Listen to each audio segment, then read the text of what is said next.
Hello friends, hi, good evening to all of you. So ఇవాళ నేనైతే Aadhaar card ఉన్న ప్రతి ఒక్కరికైతే ఒక మంచి గుడ్ న్యూస్ అయితే తీసుకొచ్చానండి. సో ఇంతకీ ఆ గుడ్ న్యూస్ ఏంటి అనేది నేను ఈ వీడియోలో షేర్ చేస్తాను.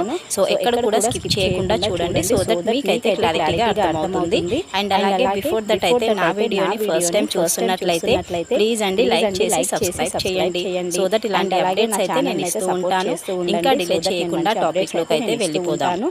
సో ఏదైనా information as soon as possible నాకు తెలియగానే నేను మీకైతే ఇన్ఫర్మేషన్ షేర్ చేయడానికైతే ట్రై చేస్తాను. సో ఇంకా డిలే చేయకుండా టాపిక్లోకి అయితే వెళ్ళిపోదాం.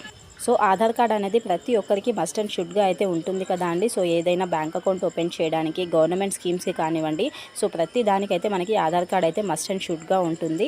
అయితే రీసెంట్గా ఏంటంటే మనకు ఏదైనా డ్రైవింగ్ లైసెన్స్ కానివ్వండి, పాస్పోర్ట్ కానివ్వండి, పాన్ కార్డ్ కానివ్వండి, ఇలాంటి వాటికి అప్లై చేసుకోవడానికి అయితే ఇప్పుడు డేట్ ఆఫ్ బర్త్ సర్టిఫికేట్ లాగా అయితే ఆధార్ కార్డ్ అయితే కన్సిడర్ అవ్వదు అని చెప్పడం అయితే జరిగింది కదా అండి.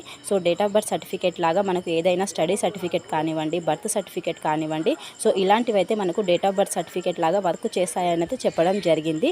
సో ఇప్పుడు ఈ విషయం పైన ఒక మంచి ఇంపార్టెంట్ అప్డేట్ అయితే రావడం జరిగింది. సో ఇప్పుడైతే మనకు కేంద్రం అయితే ఈ విషయం పైన మంచి గుడ్ న్యూస్ అయితే చెప్పడం జరిగిందండి. సో ఇప్పుడు పాన్ కార్డ్ అప్లికేషన్కి కానివ్వండి, పాస్పోర్ట్ అప్లికేషన్కి, డ్రైవింగ్ లైసెన్స్ ప్రతి దానికైతే ఇప్పుడు మనకి ఆధార్ కార్డ్ అయితే మనకు డేట్ ఆఫ్ బర్త్ సర్టిఫికేట్ లాగా అయితే కన్సిడర్ చేయబడుతుంది. సో ఇదొక మంచి గుడ్ న్యూస్ అని అనుకోవాలి. సో ప్రతి ఒక్కరికైతే చాలా మంది దగ్గర అయితే ఆధార్ కార్డ్ ప్రతి ఒక్కరి దగ్గర ఉంటుంది కాబట్టి సో ఇప్పుడు ఎలాంటి ప్రాబ్లం లేకుండా అయితే మనము లైసెన్స్ కానివ్వండి, పాస్పోర్ట్ కానివ్వండి, పాన్ కార్డ్ అయితే అప్లై చేసుకోవడానికి ఆప్షన్ అయితే ఉంటుందండి. సో ఇదొక మంచి గుడ్ న్యూస్ అని నేను అనుకుంటున్నాను. అండ్ అలాగే ఎవరైనా ఆధార్ కార్డ్ అయితే ఇప్పటి వరకు ఒక 5 ఇయర్స్ నుంచి 10 ఇయర్స్ నుంచి ఎలాంటి అప్డేట్స్ లేకుండా, బయోమెట్రిక్ లేకుండా అలానే ఉంటే కానీ కంపల్సరీగా మీరైతే వెళ్ళి బయోమెట్రిక్ అయితే చేయించుకోండి. సో దట్ మనకు ఎలాంటి ప్రాబ్లం అయితే ఉండదు. ఆల్రెడీ మనకి లాస్ట్ డేట్ కూడా చెప్పడం జరిగింది. ఫస్ట్ అయితే మార్చికి అయితే చెప్పారు ఆధార్ కార్డ్ అప్డేట్ చేయించుకోవడానికి. మళ్ళీ ఆ డేట్ని అయితే ఎక్స్టెండ్ చేసి ఇప్పుడు 14th జూన్ వరకు అయితే ఇవ్వడం జరిగింది.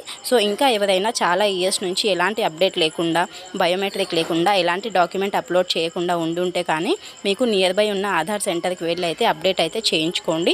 So this is the information about Aadhaar card new information అండి. Thank you once again, hope you understand. And bye అండి. నెక్స్ట్ వీడియోలో మరో మంచి కంటెంట్తో కలుస్తాను. అండ్ అలాగే వీడియోని అయితే లైక్ చేయడం మర్చిపోకండి. ఓకేనా? Bye and good night to all of you. Subscribe.